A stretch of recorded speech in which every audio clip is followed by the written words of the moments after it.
매주 월요일은 수급으로 시장 상황 돌아보는 날이죠. 빅데이터 연구소 이상준 소장 함께합니다. 안녕하세요. 네, 안녕하세요. 네. 먼저 첫 번째 이슈부터 짚어볼 텐데 기재부에서 그린북이 공개가 됐습니다. 이 그린북이 뭐냐면 국내외에서 어떻게 지금 경제 동향이 흘러가나를 보고한 내용인데 여기서 보니까 백화점 매출이 또 급증하면서 소비 심리가 회복된 게 보였어요. 예, 금요일 날 그린북이 좀 공개가 됐는데 굉장히 좀 이전 내용이랑 좀 많이 틀린 내용이 담겼거든요. 근데 시장에서 별로 관심을 안 갖더라고요. 일단 백화점 매출 안신 앵커가 얘기한 것처럼 3월 백화점 매출이 무려 63%나 늘어난 걸로 좀 나오는데 네. 이 수치가 통계 작성한 시작한 이후로 최대 증가율이에요. 와. 근데 여기서 우리가 딱 생각해 볼 부분이 3월 매출이면 작년 3월 백화점 매출이 어마어마하게 안 좋았잖아요. 그래서 기저효과가 있다고 볼 수도 있는데 그래서 제가 같이 본 게 뭐냐면은 온라인 매출을 한번 같이 봤어요. 네. 뭐 코로나 상황에서도 온라인 매출은 오히려 늘어났었잖아요. 근데 온라인 매출이 21%나 늘어났습니다. 작년 3월에 비해서. 그래서 증가율로 따지면 11월 이후 최대치를 기록했다. 그렇다면은 실제로 소비 심리가 살아나고 있는 게 아닌가 이렇게 보는 게 좀 타당한 판단일 것 같고 더 이 앞서서 발표된 다른 지표를 하나 살펴보면은 한국은행이 매달 발표하는 소비자 심리 지수라는 지표가 있죠. 이게 이제 지금 3월달 지표가 100을 넘어갔어요. 100을 넘어갔다는 얘기는 기준선이 100인데 14개월 만에 100을 넘어갔다. 이 얘기는 코로나 이전의 소비 심리 상태를 회복을 했다 이렇게 봐도 되는 지표입니다. 이 지표는 다음 달 28일 날 발표가 다음 주 28일 날 발표가 되는데 아마 더 올라갔을 거로 좀 기대를 좀 해봅니다. 이렇게 되면은 소비 심리는 살아난다고 좀 봐야 될 것 같고. 그래서 좀 이전 그린북하고 틀려졌다고 얘기한 게 두 가지. 기재부라면은 우리나라 정부 부처 중에서 가장 보수적인데요. 아실 거 아니에요. 그죠? 네. 근데 내수 부진이 완화되고 있다. 코로나 이후로 처음으로 이런 표현을 썼어요. 두 번째 표현을 쓴 게 고용 감소폭이 둔화되고 있다. 이 두 가지가 코로나 상황 이후로 처음 나온 표현입니다. 굉장히 긍정적인 얘기가 나오고 있고, 물론 이제 부정적인 얘기로 들어간 얘기도 있어요. 청년 실업, 인플레이션. 근데 인플레이션은 실적 좋아지고 이런 장세에서는 인플레는 반드시 따라가는 상황이기 때문에 전체적으로 굉장히 좀 스탠스 자체가 이전에 볼 수 없었던 스탠스가 나왔다. 좀 이렇게 판단하셔도 될 것 같습니다. 예, 또 인플레이션 우려는 아직 본격적으로 우려될 만한 수준은 또 아니지 않습니까? 예, 그렇다 그렇습니다. 보니까 우리가 지금 초점을 맞춰야 될 게 소비 심리 회복되고 있고 소비가 진짜 실제로 눈으로 확인되는 지표들이 나아지고 있다는 점일 것 같은데 자, 그럼 여기서 투자 아이디어 찾아보자면 소비 관련주 투자 어때 보이세요? 일단은 한번 좀 결론적으로 말씀드리면은 올라갈 여지는 있는데 이런 종목들이 수급이 들어와야지 좀 움직이잖아요. 근데 수급은 아직까지는 큰 움직임이 없다. 우선 지금 1분기 지금 실적 어닝 시즌이니까 실적 컨센서스를 살펴볼 텐데 증가율 어마어마해요. 지금 신세계 같은 경우는 2,400% 증가 예상되고 네. 올해쇼핑도 150%, 현대백화점도 283%, 세 자릿수, 네 자릿수 증가가 좀 나올 거로 예상을 하게 되는데 이거는 앞서 얘기한 것처럼 작년 1분기가 워낙 안 좋았기 때문에 거기에 대한 기저효과가 발생을 하고 있다. 근데 또 긍정적으로 볼 수 있는 게 신세계나 롯데쇼핑 같은 경우는 한 달 전에 비해서도 컨센서스가 꽤 큰 폭으로 올라오고 있어요. 그러면은 실적 갖고는 항상 실적 얘기하면은 요새 신세계, 현대백화점 얘기를 하는데 그럼에도 불구하고 주가는 좀 최근에 좀 많이 못 움직이고 있죠. 횡보하고 있죠. 두 번째로 본 거는 증권사 평균 목표 주가 대비해서 괴리율을 좀 살펴봤는데 이마트 같은 경우는 목표 주가하고 한 30% 정도 차이가 나요. 그리고 신세계 같은 종목도 괴리율이 꽤 큰 차이가 있고 이렇다면은 기본적인 여건만 보면은 올라갈 자리가 있을 것 같은데 아까 말씀드린 대로 수급이 안 움직입니다. 수급불 상황을 보면은 기관이 엄청 팔고 있어요. 지금 외국인들은 사는 종목들이 좀 나오고 있고 현대백화점 같은 경우는 외국인이 17일 연속 매수하고 있고 롯데 하이마트, 이마트 이런 종목들도 외국인이 사고 있는데 문제는 함정이 외국인이 사는 것보다 기관이 더 팔고 있다는 얘기예요. 그래서 이런 종목들은 일단은 기관 수급이 진정되는지, 기관 매도세가 진정되는지, 혹은 기관이 매수로 돌아선다면은 이게 신호일 수 있거든요. 올라갈 여지는 있는데 일단 수급이 움직이는 것, 그중에서도 특히 국내 기관의 어떤 그 매매 패턴 변화를 확인하고 좀 여유 있게 접근하자, 이런 말씀을 드리고 싶습니다. 그러니까 증권사 눈높이 대비 주가가 좀 못 올라가기 때문에 저평가 기회 아니야? 라는 생각이 드실 수 있겠지만 남들보다 뭐 한 3발 더 앞서갔다가는 혹시 소외감 느끼실 수도 있다는 거, 수급은 꼭 확인을 하고 접근을 하시는 게 좋을 것 같아요. 내가 팔고 나면 또 주식 올라오고 이런 발생하고 있기 참 때문에. 주식이 어려운 것 같습니다.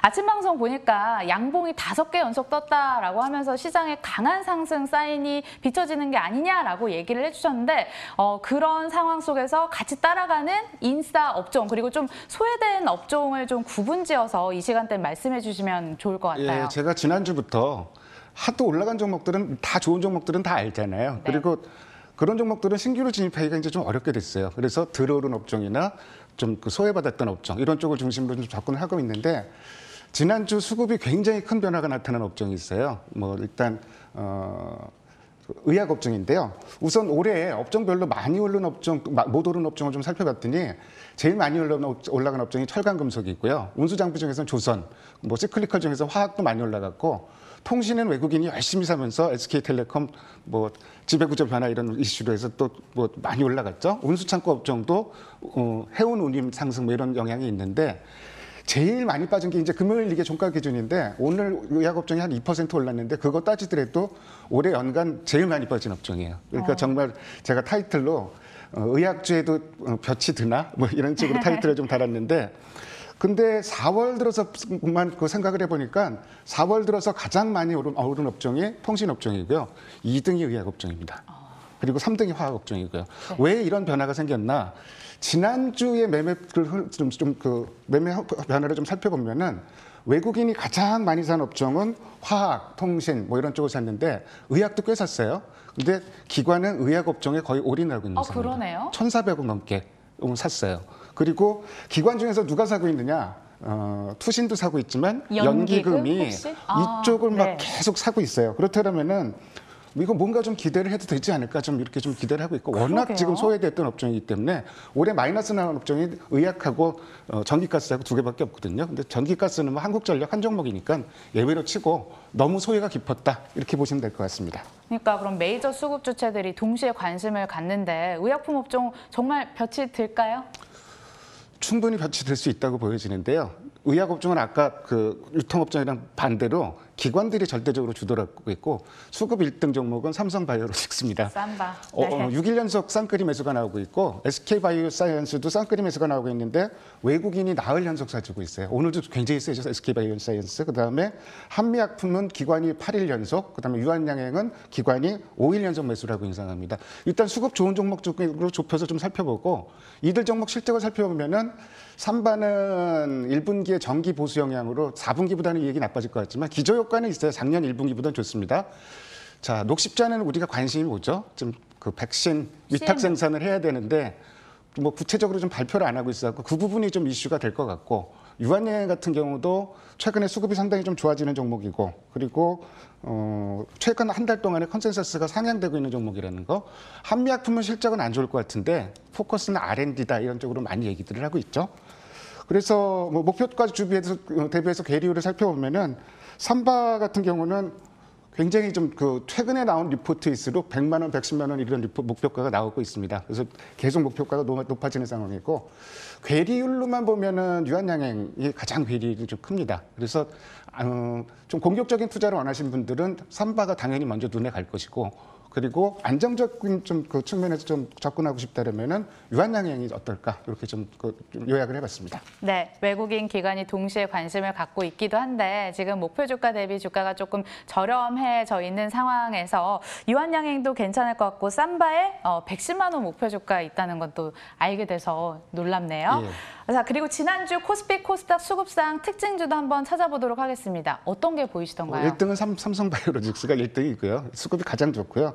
그다음에 또 좋은 게 넷마블이 수급이 연속적으로 기관 외국인이 동시에 사고 있는 종목으로 좀 눈에 들어오네요. 그 외에 이제 그 기아라든지 LG전자도 좀 쌍끌이 매수가 나왔는데, LG전자는 주중에 한번 세게 사더니 금요일에는 또 같이 동시에 파네요. 그래서 조금 더 확인해 볼 부분이 있는 것 같고 외국인의 SK텔레콤 사랑은 여전합니다. 17일 연속 계속 주식을 사주고 있고 코스닥에서는 수급 1등 종목은 지난주 에코프로베입니다. 에코프로베 많이 샀고 그 이외에도 수급 좋은 종목이 카카오게임즈, 그다음에 LNF, ST팜 금요일날 대단했죠. ST팜 같은 종목도 수급이 좋아지는 종목이다. 이렇게 좀 요약을 할 수 있습니다. 좋습니다. 제가 오늘 오프닝 때 4월 네 번째 주도 과연 상승을 즐길 수 있을까라고 화두를 던졌는데 우리 소장님께서 한번 답변을 해주시면 좋을 것 같아요.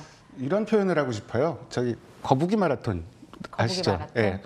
빨리는 안 가도 계속 가는. 지금 지수 보면은 코스피가 4월 달 들어서 마이너스 나는 게 며칠이나 될 것 같습니까? 혹시 기억 못하시죠? 예, 얼핏 예. 모르시겠죠? 네. 하루만 빠졌어요, 4월 달에. 하루 빼고 계속 올랐는데 그렇다고 화려하게 올라갔느냐? 그렇지도 않았어요. 화려하게 올라가지도 않았고 꾸준히 계속 올라가는 시장입니다. 이런 시장이라면은 상당히 안정성이 있는 시장이고 특히 오늘 뭐 그 제약주를 얘기했고 앞으로 그 유통주도 보자, 백화점, 뭐 할인점 이렇게 보자 얘기를 하는 게 시장이 점점 저변이 확대되고 있습니다. 그래서 이런 소외주는 일단 싸잖아요. 그럼 뭐 만약에 시클리컬 섹터 갖고 있는 분들, 뭐 포스코나 뭐 이런 쪽 좀 그 실적 당연히 좋아지면서 주가도 많이 올라가는 회사들은 올라갔다 쉬고 이런 흐름이기 때문에 오히려 신규 진입은 좀 쉽지 않고 그렇기 때문에 이런 가격 메리트가 있고 특히 그보다 더 중요한 게 이 종목들이 움직이느냐 안 움직이느냐를 판단하는 거는 수급입니다. 그래서 아까 유통업종은 조금 더 좀 여유 있게 접근하고 지금 그 제약업종 같은 경우는 수급이 지금 지난주부터 갑자기 확 좋아지겠다. 이렇게 해서 좀 구분해서 말씀드린다는 거. 그런 소외주를 한번 찾아보는 전략도 신규 진입할 때는 네. 나쁘진 않은 전략일 것 같습니다. 예, 3,200 위에서 본격적인 주도주가 나타나기 전에 지금 소외됐던 업종들 사이에서 순환매가 돌면서 좀 간을 보는 상황인 것 같아요. 수급으로 따져봤을 때 이번 주는 의약품, 유통주 쪽에 집중하면 좋겠다라는 얘기를 끝으로 저희 인사드리도록 하겠습니다. 지금까지 빅데이터 연구소 이상준 소장 함께했습니다. 고맙습니다. 네, 감사합니다.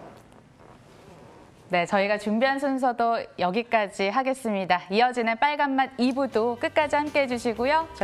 저희는 내일 다시 찾아뵙도록 할게요. 고맙습니다.